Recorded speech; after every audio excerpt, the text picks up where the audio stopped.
মাও আজি তোলৈ চিঠিকে লিখিলো তোৰ লগত মুখামুখিকৈ কথা পতাৰ সাহস মোৰ নাই বুকুত বহুত সপোন বান্ধি বিয়াত বহিছিলো দেউতায়ো জীৱনজোৰা সাধনাৰ পইচা সকলোবোৰ মোৰ বিয়াতেই খৰচ কৰি দিছিল তহঁতেও মোক লৈ বহুত সপোন দেখিছিলি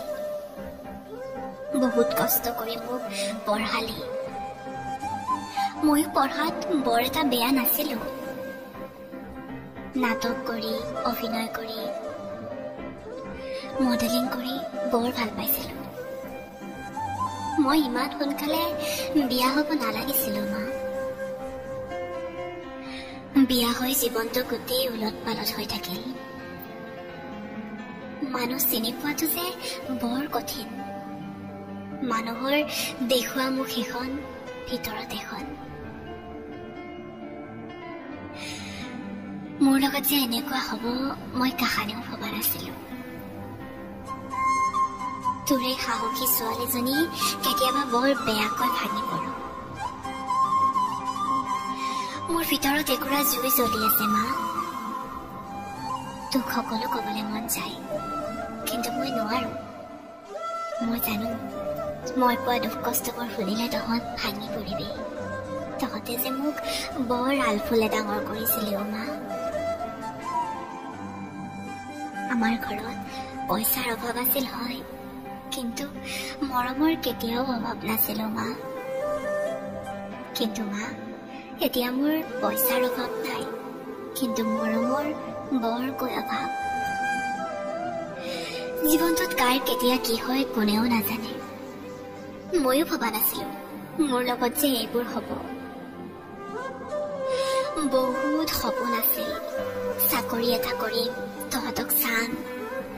এখন সুখৰ সংসাৰ হ'ব মোৰ পিছে এই সপোনবোৰ মোৰ কলিতে মৰহিল মা ভবাৰ দৰে যে একোৱেই নহল জীৱনত সকলো মিছা সকলো মুখা পিন্ধা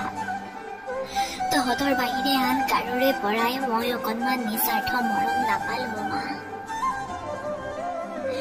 বিয়া হৈ উঠি বহুত কথাই গম পালো কিন্তু কি কৰিম এতিয়া মই যে আবদ্ধ মোৰ হাতত একো উপায়েই নাই তহঁতে ভালে থাকিবি মোৰ বাবে দুখ নকৰিবি তহঁতে ভবাৰ দৰে মই সাহসী মা কিন্তু কোনোবা সময়ত নিজৰ মানুহবোৰে দিয়া আঘাতবোৰৰ বাবে ভাঙি পৰো আৰু নোৱাৰা হৈ যাওঁ নতুন জীৱনটোৰ আৰম্ভণি কৰিছিলোহে কিন্তু চাচোন নভবা নিচিন্তাকৈ এইবোৰ কি হৈ গ'ল দে হ'ব দে এতিয়ালৈ এৰিছো পিছত আকৌ লিখিম আচলতে এইখন এখন কাল্পনিক চিঠি পংখী সন্দিকৈৰ আত্মাৰ চিৰশান্তি কামনা কৰিলো লগতে তেখেতে যাতে ন্যায় পায় তাৰ বাবেও কামনা কৰিছো